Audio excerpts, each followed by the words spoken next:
coming alive. I'm now live on laptop, so I'm gonna switch off the phone one. So if I get cut, just know that I'm changing machines, right? I'm changing machines. Join me on don't go away. I'm still on here. Hello everyone. Hello everyone. Hello everyone.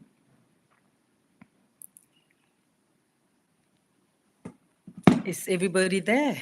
I've lost the people who were online on the other device. Okay, now we are on the laptop. This should be better. Now I'm on the laptop, and I'm going to ask you as you come in, introduce yourself. Today I'm running solo with you. We'll be having a conversation with you about this very important matter of AI without ethics. I can see that 3 people just say hello on there so that I can see whether it's the same people I was with when I was on the phone. Let's have a conversation today. Let's have a conversation.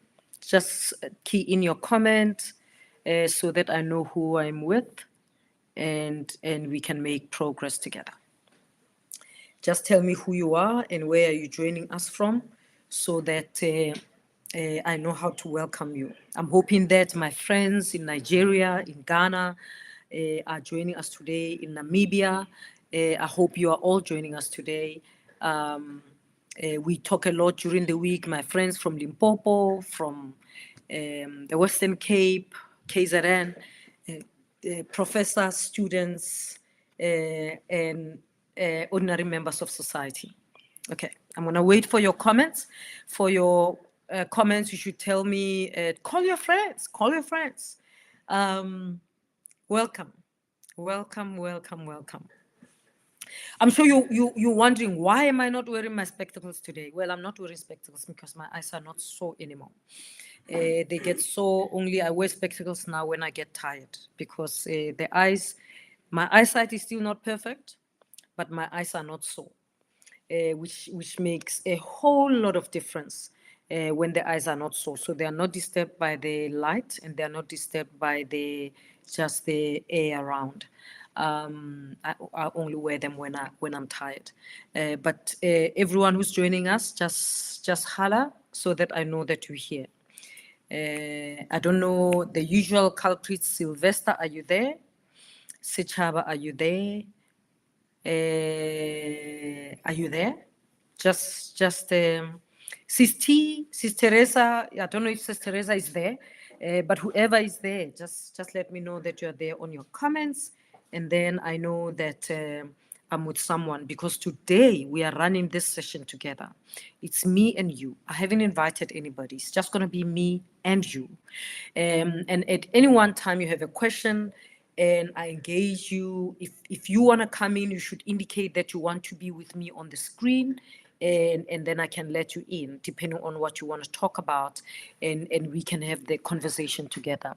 Tibello, welcome. Tibello Mabona, B Banda, hello there. Thank you very much. Sylvester was with me on the other device. Sylvester, are you here? If Sylvester is there, please indicate that you are here, Sylvester, because then I will know that the people who are with me when I joined by phone are here with me now.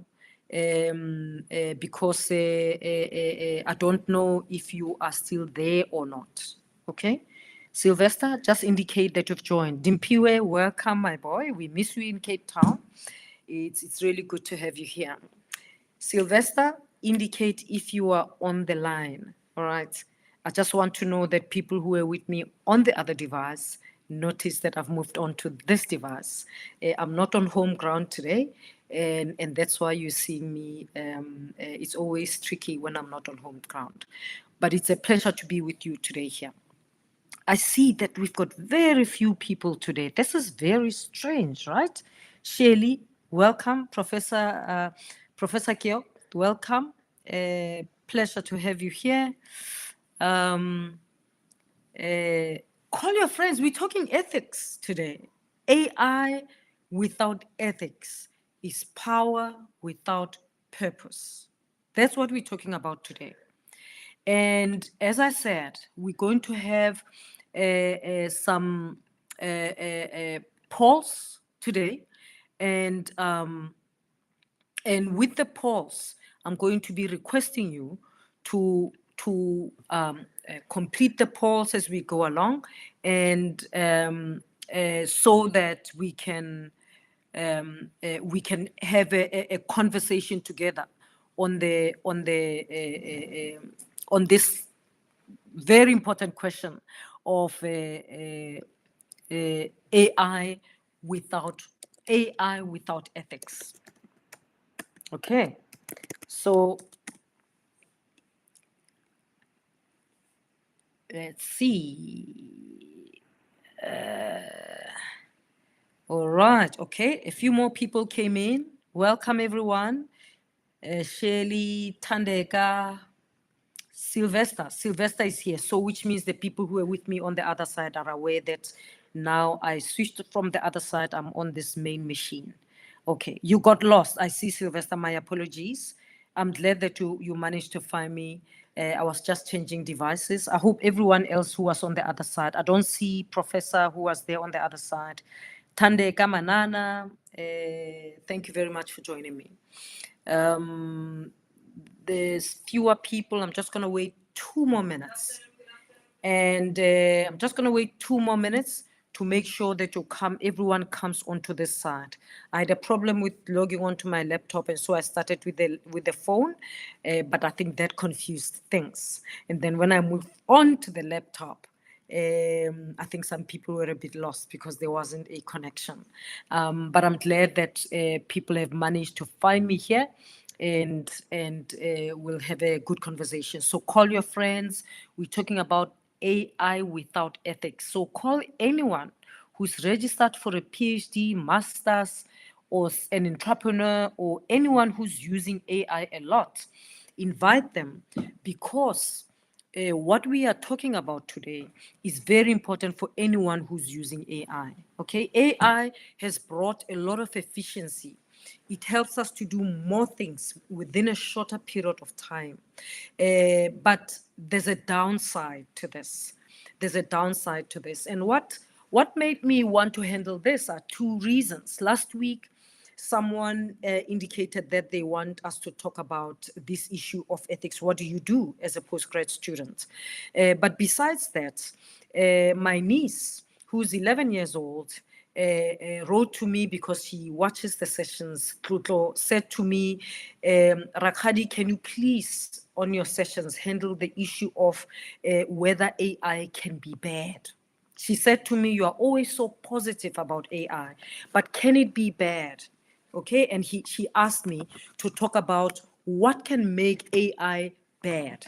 All right, when is it undesirable to have AI? And that's the reason why I thought I should. Of course, it's very smart of an 11-year-old to think that way, because it's a problem that adults are thinking about. So let's get on with this. Let's see. Sis T, thank you very much for joining us. Abiwe, and everyone who's in the room. Remember, today, I don't have any invited guests. I'm going to make a presentation and think with you. I'll put up polls as we go along, and then I'll ask you to respond to the polls. But I want to be first a little bit provocative. I mean, all of us know that cheating it doesn't start with AI. Many people talk about cheating as if cheating is something that didn't exist before AI.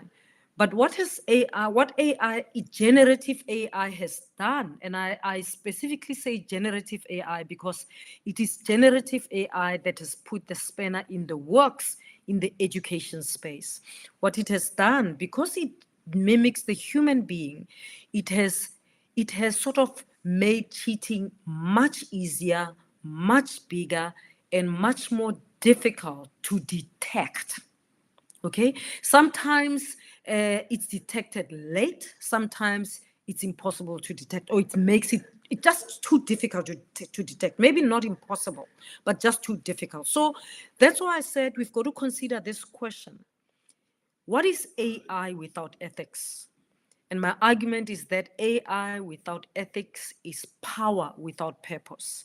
And the reason why I say power without purpose is because AI gives you power. It gives you power. But what you need is purpose, because power without purpose is dangerous. But what is purpose? Purpose is the reason something exists. Why does that thing exist? Okay, that's purpose. It is the why.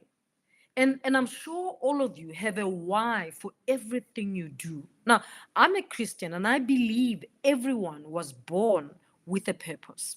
Actually, I'm going to need help with the pulse, right? Actually, all religions share that view. We are not here for the sake of it. Even trees have a purpose. Everything has a purpose. And without a purpose, we have no sense of direction. So, purpose is very, very important in all parts of our lives. Even non living things we see around us have purpose. All of them have purpose. And you can just look around you. Everything has got a purpose. If something has no purpose, then it shouldn't exist in the first place. And we know if we have things that have no purpose in our lives, whether it's old clothes, old furniture, or anything that's got no purpose, we dispense with it. I know when we were growing up, we learned that, for example, the appendix in our bodies has no purpose. That was the narrative that was going on, that it's the most useless organs in our bodies. But actually, recent research shows that even an appendix has got purpose. Okay, we won't get into that today, but the point I'm trying to make is that everything has purpose, and purpose is important, is an important part of life. Purpose is an important part of life. Without purpose, we have nothing. And here's the thing, bring it closer to home to those who are studying. Universities exist to educate students. That's their purpose. They exist to educate students, to produce research, and to contribute knowledge to society. They are not just there, but there's a purpose to them. That's the purpose of education, to do research, to contribute knowledge to society, and to educate young people. And yes, many of us believe universities are meant to prepare people for careers or for jobs. And they do that, but they do way more than that. They train people to think critically, and they provide space for new ideas. So when we say a person is educated, it means they think differently, they write differently, they are competent in one way or another. If you go to university and you come back and you have no competence whatsoever, then there's a problem. And that's why we end up pointing at the university and say the quality of that university is dodgy, because the people who come from that university don't have anything to offer.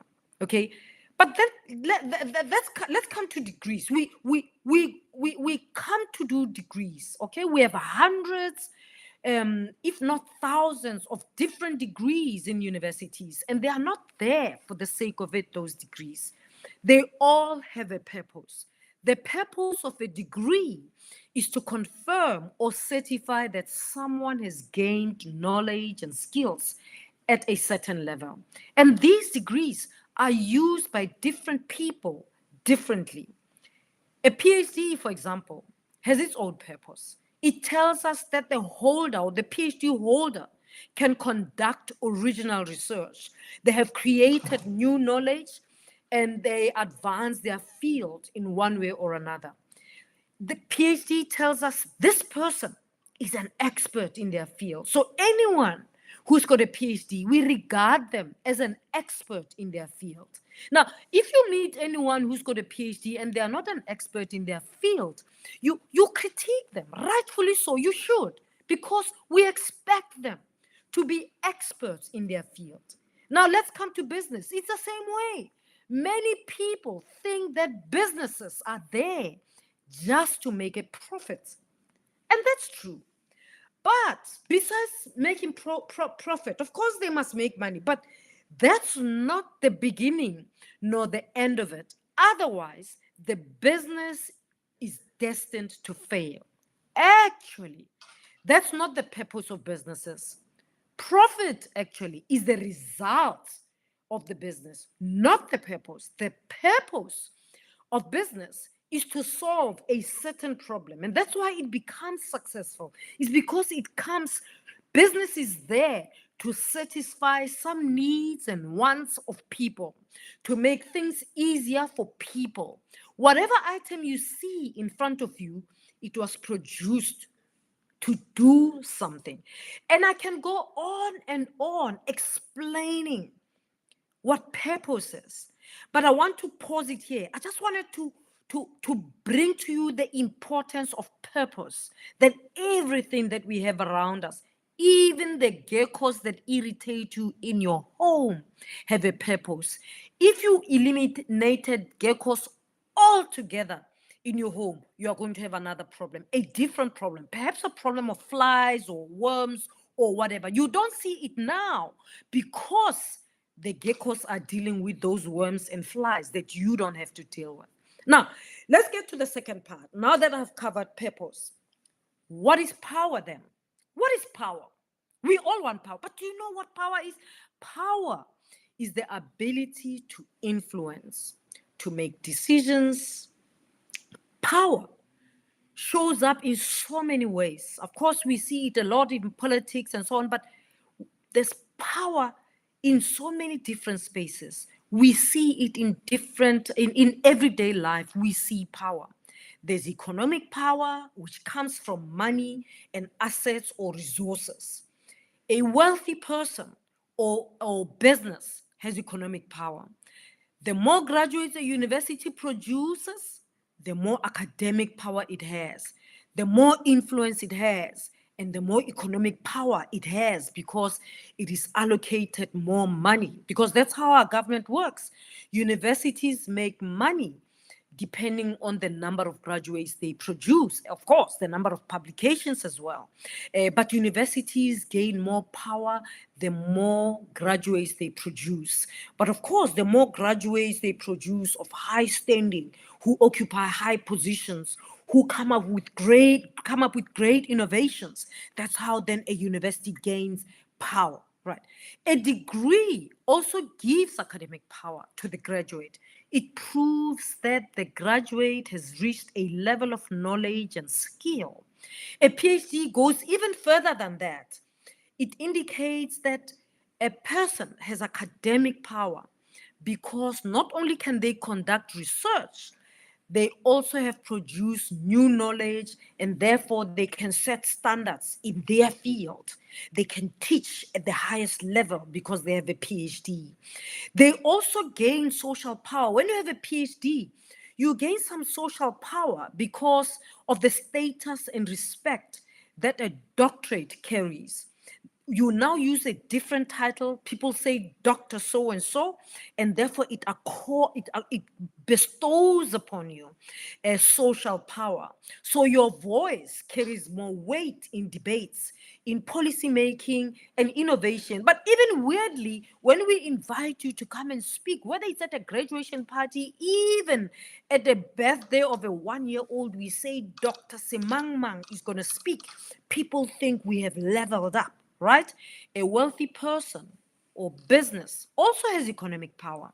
They can create jobs, they can invest in new projects, and sometimes they can even shape political agendas because they donate money to political parties of different kinds. So they get power, and that's power. So I've explained to you what purpose is, and I've explained to you what power is. Now, let me talk about ethics. Because the topic of today is AI without ethics is power without purpose.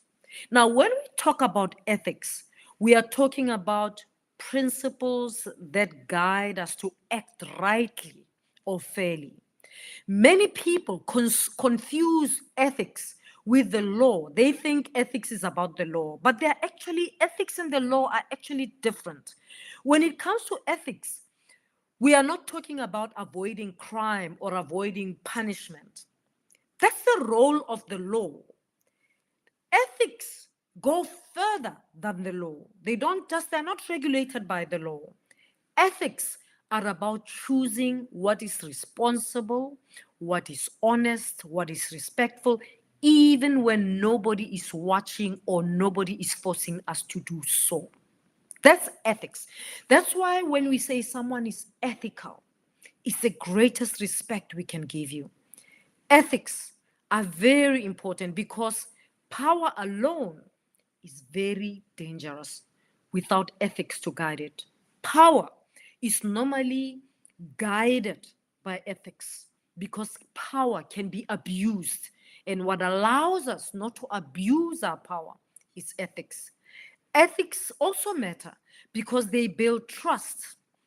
Without ethics, people stop believing in universities, they stop believing in businesses, they stop believing in politicians or even in governments.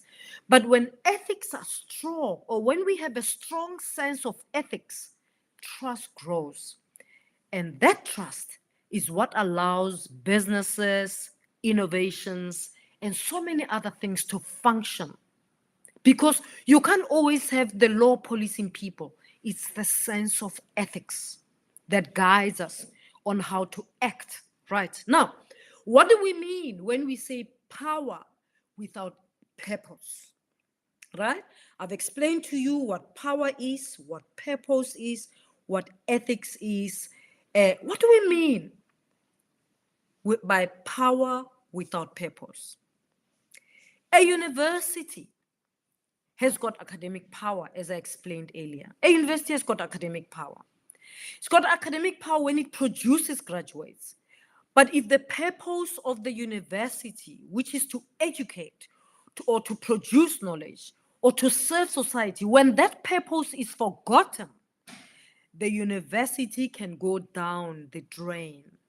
And that's why we want ethics to be premier in a university. Because when there's no ethics, then the university can go down the drain.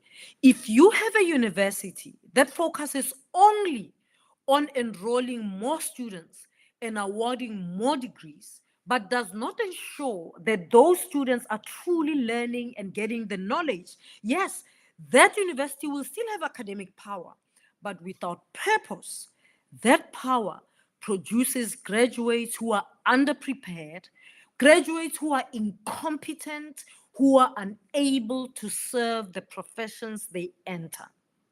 And I'm sure you have at one time or the other stopped to say, but this graduate can't do this on that. Well, it's not only this graduate, so many graduates from this university X can't do this or the other, right? And then you start asking questions. And actually, if you probe into those questions, they will end up being questions of ethics. We can also think about the degree itself. We said a degree has power because it confirms knowledge and opens doors to careers and jobs, or many opportunities. In fact, degrees open opportunities, right? But now, if the degree is earned without genuine learning, for example, through cheating or empty assessments, then the degree loses its purpose. Then you have people with degrees, but it's meaningless. The person still has the social and economic power of a qualification, which means they might be given the job or the opportunity, but society cannot rely on their competence. And that's why we have professions that will disbar people from practicing, whether the law profession, the accounting profession, nursing, or medicine, they kick people out of their profession because they lack ethics, right? The degree then, in that case, becomes a piece of paper without meaning. That person ends up being a problem in whatever field they end up working in. The same applies to a PhD. A doctorate comes with a lot of academic and social power. Holders of PhDs are supposed to shape entire fields of knowledge. But if someone gains a PhD without genuine research or through dishonest means, then they undermine the very purpose of the doctorate. And that dishonest means mean that you didn't write the thesis yourself. You asked ChatGPT 5 to write it for you. Or you outsource to that website, that web page where you can just ask someone to write a thesis for you. Or you ask your friends or your political ally to write the thesis for you. You can get the PhD, but you didn't really do research, or you got the PhD through dishonest means. Then it undermines the very purpose of the doctorate. So you end up with power, but no purpose. We can also look at it from the business perspective.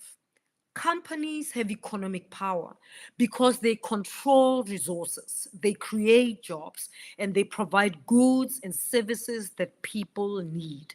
But if a business forgets its purpose and focuses only on profit, it will abuse its power and it will be unsustainable in the long run. It may exploit workers, harm the environment, or charge high prices. For a while, it may grow richer, it may look like things are flourishing, but I promise you, in the long run, it will collapse because its power was not serving its true purpose. BlackBerry and Nokia are cases in point. We loved the brands, but because they did not keep up with the innovation, they were drowned out. The purpose of a cell phone is to make life easier, to make it interesting. So if the focus is on profit and not user experience, failure is definitely guaranteed, right? And that's why purpose is important. Now, let's get to the power of AI. I mean, we understand now ethics, we understand power, we understand purpose, and we understand what power without purpose is. Now, let's understand the power of AI. Here's the thing, AI is powerful. Whether you like it or not, AI is powerful. And it's powerful because it multiplies human ability. The things that an AI model can do, I cannot do. It doesn't matter how smart you are. You cannot do them at the same level of efficiency. AI models can read, they can write, they can calculate, they can analyze at a crazy scale and speed that no human could ever match. Doesn't matter how smart they are. That means tasks that once took weeks and weeks to be completed can be done in minutes. And that's power. And problems that seemed too complex can suddenly be tackled in seconds. So AI gives power to people, and it gives power to institutions in many ways, for researchers, for students, for businesses. That's what AI does. And that's why I support AI. I support AI because it gives us power. But we need to make sure that AI is ethical. All right. Now I want us to talk about AI that has got no ethics. Right? I want us to talk about what about AI without ethics? Now, we've captioned the session for today. AI without ethics is power without purpose.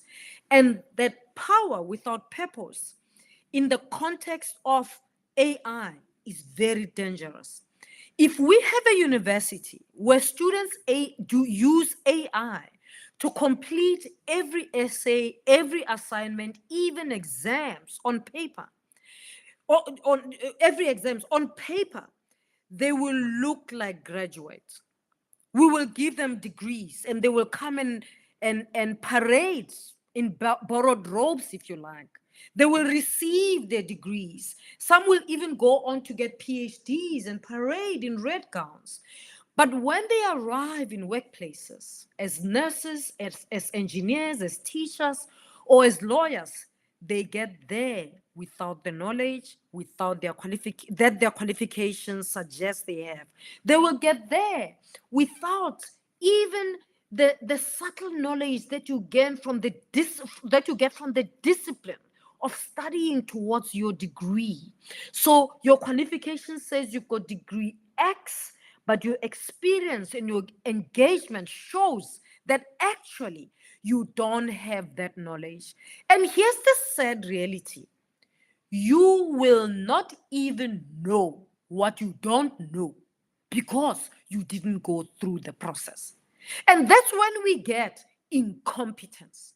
You'll have a nurse who won't be able to handle emergencies, a lawyer who cannot interpret the law correctly, an engineer who will make mistakes that risk lives.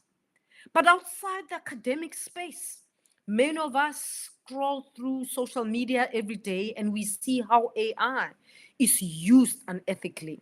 If it's used to push lies, to spread fake news, or to generate deep fakes for public figures.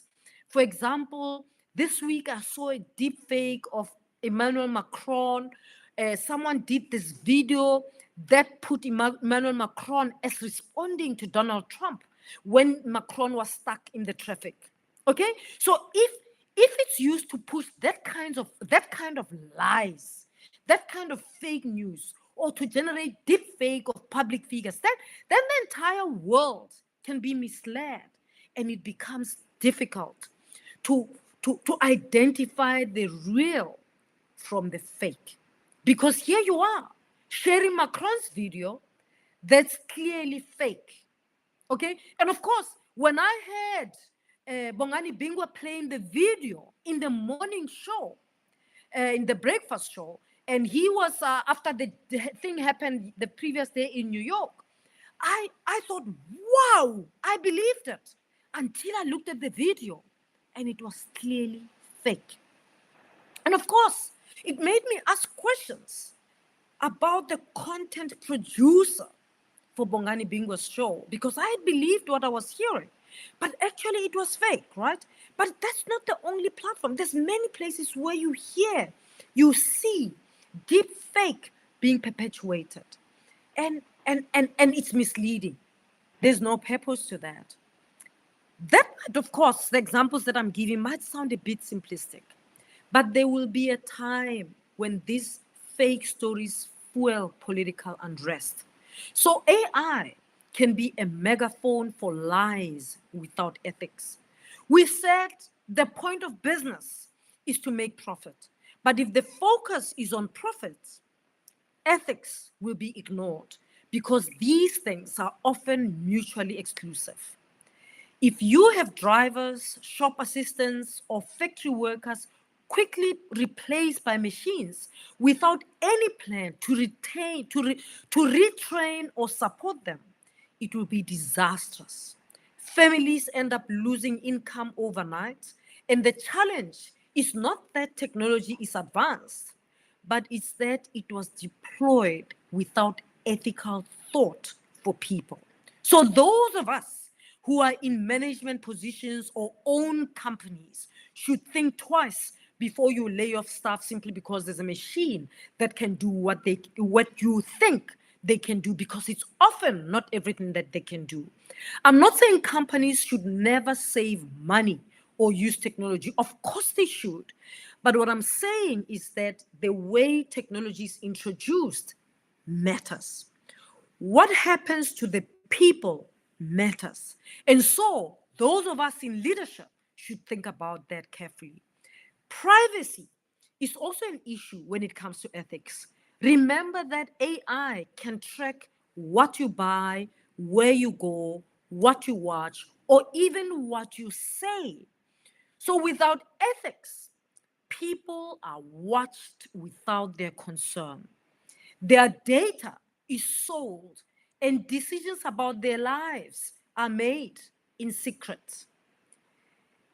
It creates a world where you lose your freedom. As a citizen, you lose your freedom even when there is no dictator.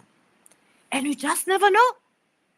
You lose your freedom because of an algorithm with no consequence at all. And so we as users have to be ethical in what you ask, the AI tool to do for you, what information you give to. And if you are studying, to always ask yourself, what is the purpose of your doing a master's degree? Why are you doing that master's degree? Why are you doing that PhD? Why are you doing that degree at all? Whatever that degree is, why are you doing it?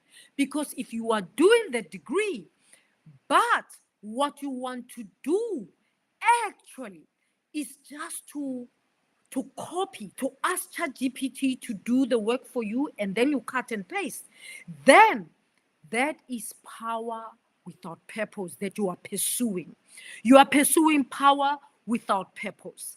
And the question is, what are you going to do with that power without purpose? Can that power without purpose be helpful? Will it be meaningful for you or for the people around you? All right. And I wanted us to think about this before we even say, what do you do if you have used AI? Before I even say, what do you do? How do you acknowledge? I wanted us to first get to this point. Why do you do what you do? Why do you learn? Be clear about what you learn. And then, only then, can we teach you to help us. Only then can we teach you how you can acknowledge your use of AI. I want to put a poll now, and whilst I'm putting on a poll, I'm going to be reading your comments, right? Yes, I want to start a poll. There we go. And there's the question. I'm going to put a question here. Pasting the question. Let me put the question is: a self-driving car must decide in an unavoidable accident. It can in an unavoidable accident, it can either swerve and hit one pedestrian or continue forward and hit three. As a designer of an AI tool, what rule will you program? And I'm going to put different options, and then you will decide, you will vote on which option are you going to go for, right? I should have put this poll before I started, and then I can just click it off, but here we are now. And then I'm gonna ask us all to participate. If you want to join me on the screen, just indicate so, and I will let you in. But I want us to talk about the results of the poll before we go far. Okay, there we go. Almost done. Adding the last option. Here we go. And all right. There we go. Did I go beyond the 35 here? No. Okay. I want to click the poll. Let's see.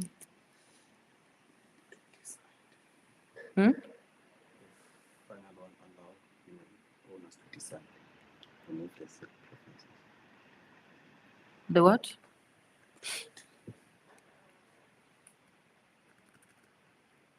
Oh yes, it's too many words I put there. To decide. Yeah. No, there's too many words. Too many words. Passengers. Those inside the car. Inside. Yes, it's fine. Inside. No, there's one word more. There we go. There's three more words. It's fine. This one. It's fine.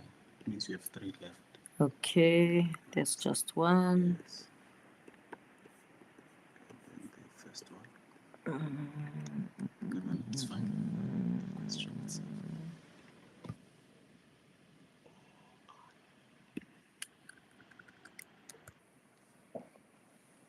It looks like I'm using too many words. My thing is complaining. My machine is complaining. I've got, damn it, 90 words. Huh? Yeah. We're gonna get there now. Let's see.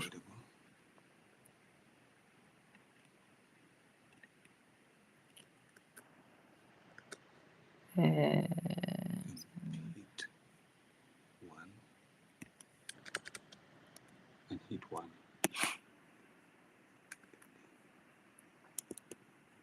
You will explain one person. Move it to history.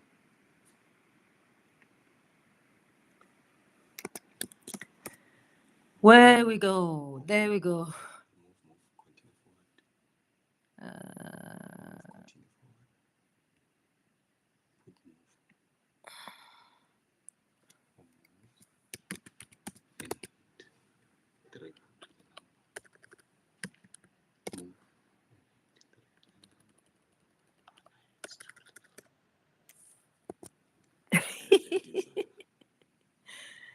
Oh gosh. What rule? Okay, move there. Yeah. Okay, I'm gonna be reading your questions just now. I'm just reducing the number of words that I've written in there. I've pasted here. I had these polls on a side, but they're actually very long. My question is too long. A car must, in an accident, a car must decide in an accident. Either. Huh? Move either. It can swerve. Or It can swerve or hit one person. It can swerve, hit one person, or move and hit three. What rule? Okay. A car must decide in an accident to swerve.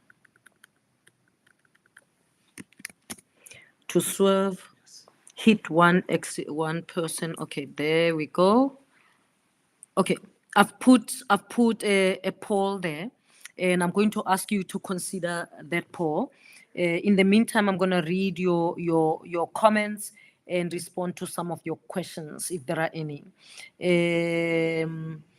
Let's see. Aviwe is saying another Sunday, another opportunity to learn and grow. Thank you, Aviwe. Prof. Hebert says, great works. Thank you, Prof. Hebert. Sis T. Everything has a purpose. Purpose is an important part of life, indeed. All degrees, diplomas, and competency-based certificates have a purpose. Sichaba says, good evening. Love you all and stay strong in your ethics. Great. Power is in so many different spaces. Power without ethics is prone to wrongdoing. Power without purpose leads to unethical behavior. Social works also have require ethical professionals, absolutely. Parading in borrowed robes, absolutely. So many people parade in borrowed robes, and we are going to have more and more of those as AI becomes prevalent, as people drown themselves in AI rather than get involved. Matlogonal says ethics, foundational to personal and professional integrity. Manini says, Prof, I love how you have positioned and set the tone for today's session, deep reflections. Keta Ngobo says, thank you so much for addressing AI and ethics within the academic fraternity. Much appreciated. Thank you, Keta. And let's see. Where 57% of people have responded. Let's see. Lindokuhle says, whose intellectual property is AI dependent on? Does it consult papers from research? Yeah, Lindokuhle, what happens is that when you ask Perplexity, so the AI tools can actually draw from research papers. In fact, many of them are so good that they will even give you a reference. So you can click and it tells you where the idea comes from. And in fact, you can ask the AI tool to give you research sources only, which means you are asking it to ignore any unresearched views from Google, and it will give you research papers, right? So you can ask that. The issue is that that's not even the big issue. The issue is that when you start asking it to write a whole section of a rationale for your research, for example, and you ask it to write that, and that rationale has got nothing to do with you, perhaps, okay? It's unlike if you're thinking with it, all right? Because even if you're thinking with it, it's also important to acknowledge. And we will talk next week about how do you acknowledge when you have used AI and you are writing your proposal or you are writing a thesis, right? It's important that you acknowledge. So how do you do that? Even if it's not a thesis, even if it's not for your research, for an assignment, it's important that you acknowledge. And that's what we will attend to next week. I didn't want us to get to that technicality without understanding first what's at the core of this debate, right? And Sylvester says, not all EVs use sensors. Tesla, for instance, uses computer vision, which is very different from what Waymo uses, and that decision has implications for safety, some of which are before courts. Sylvester, of course, is an AI enthusiast, follows the politics, the debates, the legal judgments, and so on, right? Nkwakare says an electric vehicle utilizes various sensors. However, it does not make whatever. Let's see. I want to see. Okay, so many people are saying minimize loss of life. Okay, that's the majority of people. All right, that when you have this option that a car must decide in an accident to swerve, hit one person, or move and hit three, what rule would you put? And remember, you are the AI, you are the engineer programming the AI. The car will be programmed to act in a particular way when particular things happen. And so the majority of people are saying minimize loss of life. And of course, that's important, right? Minimize loss of life. Okay. And the issue is about whose life counts more, because the other options are that you protect the passengers inside. I can't see properly on this window. My eyes are failing me. All right. So the issue is that whose lives matter more. Okay. When you minimize the loss of lives, whose lives? The people who are outside who can be hit by a car, or the people who are inside the car. Okay, so that decision is also important. Whose lives are we trying to protect? And whoever is programming the car will need to think about that. Okay, I don't know if I have time to go to the next one. Now, imagine, by the way, there could be pedestrians. All right, so you've got to think about, if there are pedestrians, will your answer change? Okay, will you say minimize, focus on the lives of people outside the car if it's only the driver and the people and pedestrians? Now, imagine if you were the passenger, there's no driver, self-driven car, you are the passenger, you are alone in the car, and there are 5 pedestrians, and there's a danger of an accident. How do you program the car to prioritize? Does it prioritize the people outside the car, the pedestrians, or does it prioritize you, the inside? Does your option change? Would you change your answer? Would you choose, would you still say make a random decision, or would you say just hit one? All right, so think about it. And then imagine you are a government regulator, and you have the power to make rules. What rule would you enforce for all cars, all electric self-driven cars? What rule would you enforce for all cars, knowing that public safety and fairness are at stake?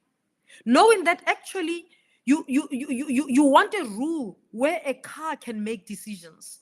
Are you going to say the car should count the number of people who are in the car? Are you going to say outside? Who are you going to say it should prioritize? Okay, so whose life counts?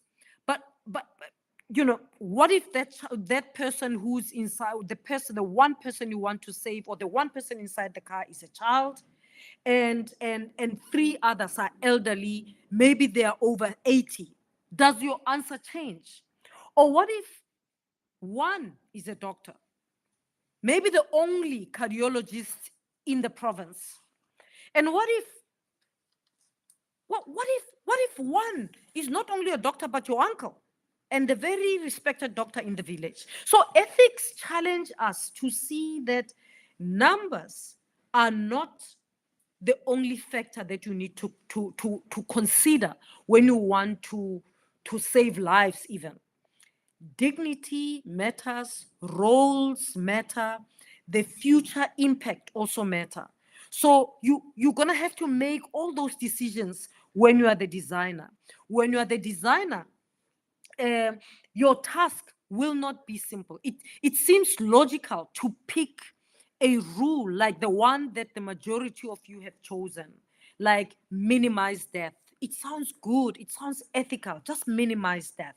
But when you are the passenger, your instinct may change, because now we're starting to judge who's the passenger, what's their future, what do they mean for us.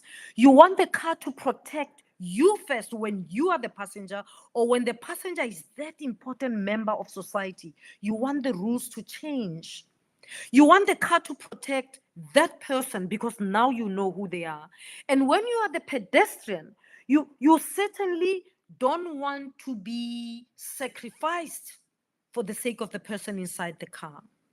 And the lesson here is that ethics change depending on where you stand at a particular time. A fair decision has to consider all perspectives and not just one. And so here you thinking as someone who's programming the self-driving car. This answer is not as simple as minimizing loss of life or just hit one person. At face value, that sounds like the right answer. But actually, in real life, we make decisions about other things, and those other things may change our answer, actually. I want us to pause here. Let me see if there are other questions here. I can see some people change their answers as I was talking, because actually you as I was talking, you realized, okay, I could be the person in the car. And so the percentage went down, or more people started choosing other things, right? Let me see what your comments are. And I like the conversation that's taking place between you. All right. Lindo Kutle says, I wish my university had its own AI tool, if not yet.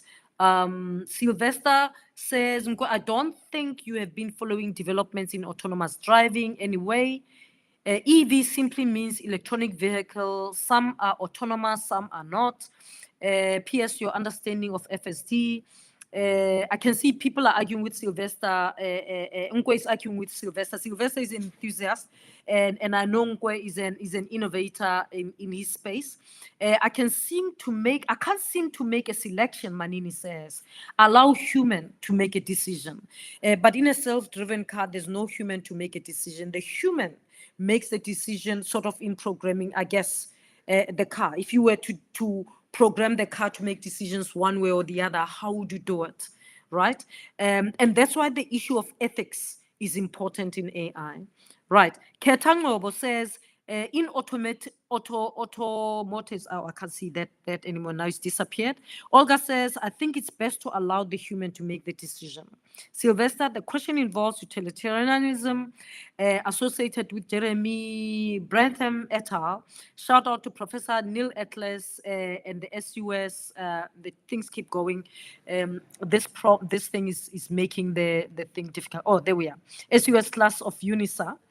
Lindo Kutle says, ethics first. Amangozi, as a government, the first rule to the designers would be that the self-driven cars should prioritize passengers' safety, but the self-driven car should not sacrifice many lives just to save one. I'm sure you heard that sometimes when you start getting to know who's the pedestrian, who's the passenger, what's their future, what's their standing, and where do you stand, it starts shaking your decisions.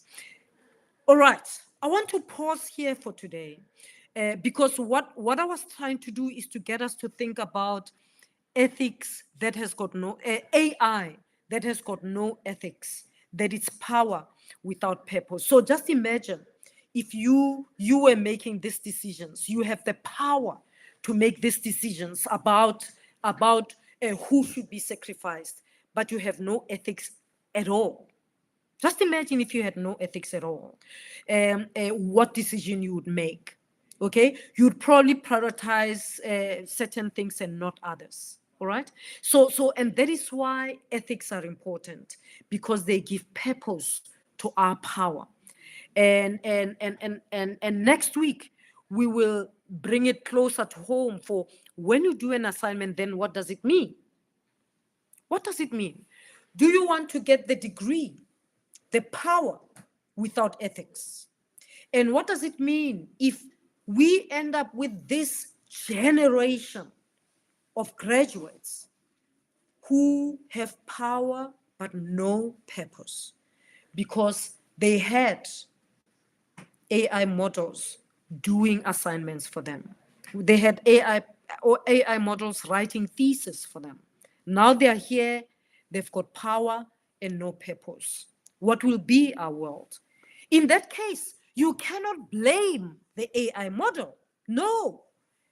The mistake is not of AI and developments in technology. The weakness is with us humans, not with AI. So you can't say, take away AI, then I'll be ethical. No, you must be ethical, irrespective of the temptation around you. Because that's what some people say. No, take out these AI models, then we will have no dishonesty. No, dishonesty will always be there. We want humans to be ethical. The model won't make you ethical. You must be ethical. So we'll talk about then how do you then own up to your use of the AI model, so that you are not cheating. You are saying, of course, I used it, and this is how I used it, and this is how it got me where I am. And then it shows how your insights came through, how you brought in your own critical thinking and moved on. And so when we try to hire, that's why we will go for you and not for the other person who's parading in borrowed robes. Thank you very much. It was a good Sunday. I'll see you again next week. Remember to write me your thoughts, slide into my DMs, and talk to me about what's useful. This session is here on ethics with AI without ethics, because some of you asked questions about it. I'll see you again next week when we continue with AI without ethics. Have a good week. Thank you. Bye-bye.